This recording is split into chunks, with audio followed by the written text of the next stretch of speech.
नमस्कार स्टूडेंट्स, मैं विजय मलिक आपका आपके अपने चैनल विजय सफर पे स्वागत करता हूं। तो स्टूडेंट्स, आज इस लेक्चर में हम बात करेंगे परवर्ती मुगल। लास्ट वीडियो है परवर्ती मुगल का। हमारा आधुनिक भाग भारत शुरू हो चुका है। इससे पहले स्टूडेंट्स हम मध्यकालीन भारत पढ़ चुके हैं और प्राचीन भारत पढ़ चुके हैं। आधुनिक भारत भी स्टूडेंट्स थोड़ा डीपली पढ़ेंगे। तो आइए, आज आखिरी वीडियो है परवर्ती मुगल का, इसके बारे में बात करते हैं। परवर्ती मुगल जो औरंगजेब के बाद हुए हैं स्टूडेंट्स, उनको परवर्ती मुगल कहते हैं। औरंगजेब के पहले हुए हैं स्टूडेंट्स, उनको पूर्ववर्ती मुगल कहते हैं। क्योंकि भारत की राजनीति में एक बहुत जबरदस्त परिवर्तन आता है औरंगजेब की मृत्यु के बाद, इसलिए स्टूडेंट्स इनको डिवाइड किया गया है। देखिए, अहमद शाह स्टूडेंट्स दिल्ली की गद्दी पर बैठे 1748 से 1754। अहमद शाह के बारे में अपने दिमाग में एक रफ स्केच बनाइए कि किस तरह से होगा, क्या करता होगा, मेरे बताने के बाद, ताकि आपको एक स्टोरी लगे, कहानी लगे।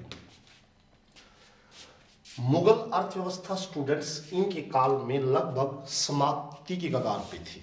समाप्ति की कगार पे कह सकते हैं कि जो ये सेना को वेतन देता था, इसके पास पैसे नहीं थे। इन्होंने स्टूडेंट इसने सामान बेचना स्टार्ट कर दिया था। जो मुगल साम्राज्य का एक ऐसा दौर आया कि इसने शाही सामान को बेचना स्टार्ट कर दिया था उनकी तनख्वाह को या वेतन को देने के लिए।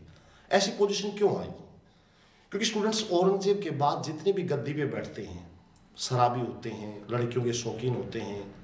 हालांकि इस तरह की वर्ड्स मैं वीडियो में यूज़ कर रहा हूँ, थोड़ा आपको भी अजीब लग रहा है, लेकिन स्टूडेंट्स हिस्ट्री है, देखिए तो बताना पड़ेगा आपको। तो इस तरह का करैक्टर था, तो शासन की तरफ से ध्यान हट जाता है। शासन की तरफ से ध्यान हटेगा तो स्टूडेंट्स जाहिर सी बात है आदमी के जीवन में फॉल डाउन शुरू हो जाता है। देखिए, इनके काल में स्टूडेंट 1748 में अहमद शाह अब्दाली आक्रमण करते हैं कि जैसे तैसे करके उसको पार कर लेते हैं।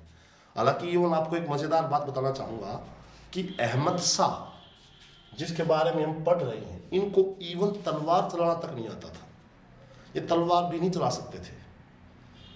ठीक है, बादशाह बने, लेकिन तलवार चलाना ये नहीं जानते थे। थोड़ा और गहराई में जाएंगे तो ये सारी चीजें आपको मिलेंगी।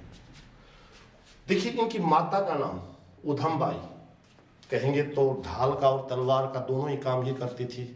शासन को भी यही जो है चलाती थी। उधमबाई किस नाम से प्रसिद्ध थी? कुदसिया बेगम, हिंदू माता थी, कुदसिया बेगम के नाम से प्रसिद्ध थी। कई किताबों में आपको मिलेगा उधमबाई, कई किताबों में आपको मिलेगा कुदसिया बाई। तो स्टूडेंट्स, उधमबाई ही कुदसिया बाई थी। भ्रमित नहीं होना है कि किसी बुक में आपको कुछ मिला, किसी बुक में आपको कुछ मिला। देखिए, इतना दबाव में थे अहमद शाह कि सफदरजंग को इन्होंने नवाब घोषित कर दिया। सफदरजंग को इन्होंने दबाव में आके अवध का नवाब घोषित कर दिया। भारत में एक नई परिपाटी की शुरुआत हुई। क्या नई परिपाटी की शुरुआत हुई? कि जो सूबेदार होते थे, जो मुखिया होते थे मुगलों के, पूरे भारत के अंदर जो थे, उन्होंने अपना अपना सत्ता को स्थापित करने की शुरुआत कर दी थी। और बातों सफदरजंग ने अहमद शाह से अपने आप को वहां का नवाब ही घोषित करवा लिया था। यानी कि अगले वीडियो में पढ़ेंगे स्टूडेंट्स कि किस तरह से भारत में स्वतंत्र राज्यों का उदय होता है। इस वीडियो में पढ़ेंगे परवर्ती मुगलों के बारे में। देखिए, इसके काल में एक आदमी थे, रमाद उल हक सेनापति थे। इनका स्टूडेंट्स प्रभाव बढ़ा और प्रभाव बढ़ने की वजह से रमाद उल हक ने इनको 1754 में गद्दी से उतार दिया और खुद अपनी पसंद से आलमगीर द्वितीय को गद्दी पे बैठाया। अब गद्दी से उतारने के बाद क्या हुआ होगा, कल्पना कीजिए स्टूडेंट्स। रमाद उल हक ने इनको इतनी बेरहमी से कत्ल करवाया, 1775 में इनकी आंखें तक निकाल ली गई थी। जो क्रूरता का एक भयावह चेहरा था वो रमाद उल हक ने पेश किया था। चलिए, पूर्ववर्ती मुगल पे आगे बढ़ते हैं। आलमगीर द्वितीय 1754 से 1758 तक रहे आलमगीर द्वितीय। रमाद उल हक ने अपनी पसंद से स्टूडेंट्स इनको सुल्तान चुना था। कह सकते हैं कि सारी शासन सत्ता किसके हाथ में थी? रमाद उल हक के हाथ में। प्लासी का युद्ध 1757 में होता है। उस समय स्टूडेंट्स आलमगीर द्वितीय कहने को नवाब थे, सत्ता किसके हाथ में थी? रमाद उल हक के हाथ में। आलमगीर द्वितीय का स्टूडेंट्स नाम था अजीजुद्दीन, वास्तविक नाम अजीजुद्दीन था। उसके बाद स्टूडेंट्स आगे बढ़ते हैं तो देखिए शाह आलम द्वितीय, शाह आलम द्वितीय 1759 से 1806 तक का शासन रहता है। वास्तविक नाम स्टूडेंट्स इनका था अली गौहर। इनके काल में पानीपत का तीसरा युद्ध होता है मराठों और अहमद शाह अब्दाली के बीच। इनके काल में स्टूडेंट्स बक्सर की लड़ाई होती है 1764 में, और कहीं ना कहीं ये बक्सर की लड़ाई में थे, शाह आलम द्वितीय बक्सर की लड़ाई में थे। तो अंग्रेजों ने स्टूडेंट्स क्या किया, शाह आलम द्वितीय के साथ क्या किया, 1765 से लेकर 1772 तक इनको इलाहाबाद में रखा। इनको आगरा और दिल्ली के दर्शन तक नहीं होने दिए कि आपने मिस्टेक किया है। क्या मिस्टेक किया है? कि आपने हमारे अगेंस्ट लड़ाई लड़ी है, तो उसकी सजा है कि आप हमारे अधीन रहेंगे। दूसरी सजा क्या दी कि आपको उड़ीसा की, बंगाल की सूबेदारी अंग्रेजों को देनी पड़ी। और धीरे धीरे करके स्टूडेंट्स अंग्रेजों ने 1803 में स्टूडेंट्स वास्तविक तौर पे दिल्ली को हथिया लेते हैं। आपके शाह आलम द्वितीय जस्ट ए पेइंग गेस्ट, कि सिर्फ आप एक गेस्ट हैं, आप रहिए, शासन आपके नाम से हो रहा है, एक अलग बात है, बाकी आप एक पेइंग गेस्ट हैं, हम आपको पेंशन दे रहे हैं, वो एक अलग बात है।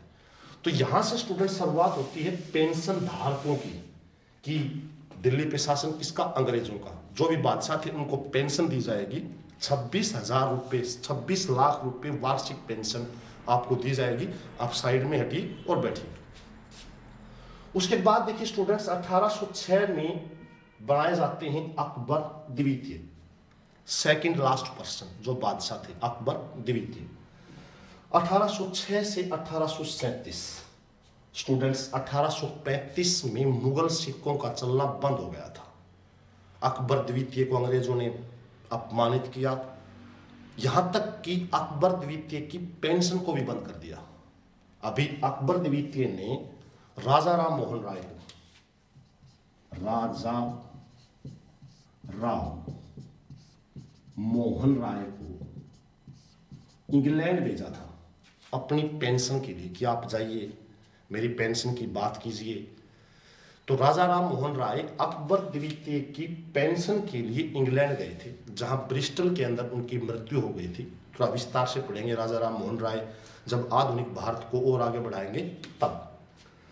उसके बाद देखिए स्टूडेंट्स बहादुर शाह जफर अकबर द्वितीय, एक लाल किले तक सत्ता रह गई थी सिर्फ नौकरों पे, बाहर कुछ इनके लिए शेष नहीं रह गया था, पूरी तरह अंग्रेज हावी थे। बहादुर शाह जफर द्वितीय, बहादुर शाह जफर या बहादुर शाह द्वितीय स्टूडेंट्स, ये जफर नाम से गजलें लिखते थे, कविताएं लिखते थे, तब इनका नाम जफर था। 1857 में स्टूडेंट्स इन्होंने दिल्ली में क्रांति का नेतृत्व किया था, जिससे अंग्रेज क्रोधित हो गए थे। इनको पकड़ के स्टूडेंट्स और म्यांमार भेज दिया गया था। रंगून, वर्तमान टाइम में यागून में इनका मकबरा है। इनके बारे में कहा जाता है 2 गज जमीन भी नसीब ना हुई, 2 गज जमीन भी नसीब ना हुई, क्योंकि स्टूडेंट्स इनका मकबरा यागून में है, भारत में नहीं है। आखिरी मुगल थे 1862 के अंदर स्टूडेंट्स इनकी मृत्यु हो जाती है यागून में, वहीं पे इनका मकबरा है। कहीं ना कहीं स्टूडेंट्स जफर, बहादुर शाह जफर आखिरी मुगल जिन्होंने अंग्रेजों के खिलाफ 1857 की क्रांति में भारतीय जनमानस का जो है नेतृत्व किया था, उस एवज में इनको बाहर भेजा था। तो स्टूडेंट्स यहाँ पे परवर्ती मुगल समाप्त होते हैं। अगले वीडियो में स्टूडेंट्स हम बात करेंगे कि परवर्ती मुगलों के बाद किस तरह से पूरे देश में हमारे यहाँ पे छोटी छोटी रियासतें बनी, जो मुगल काल के अंदर कभी सूबेदार होते थे, मुगल काल के अंदर जो कभी उनके नुमाइंदे होते थे, उन्होंने किस तरह से पूरे देश में अपने छोटी छोटी रियासतें बसाई और किस तरह से स्टूडेंट्स यूरोपीय ताकतें आई और धीरे धीरे अंग्रेजों ने उनको एक एक करके जीतना स्टार्ट कर दिया। तो स्टूडेंट्स बने रहिए, नोट्स तैयार करते रहिए, अच्छे से लिखते रहिए, शेयर कीजिए, लाइक कीजिए, सब्सक्राइब कीजिए। तो स्टूडेंट्स लॉकडाउन के अंदर अपना सर्वोपरि पढ़ाई को दीजिए। जल्द अगले वीडियो के अंदर मिलते हैं, तब तक के लिए जय हिंद, जय भारत।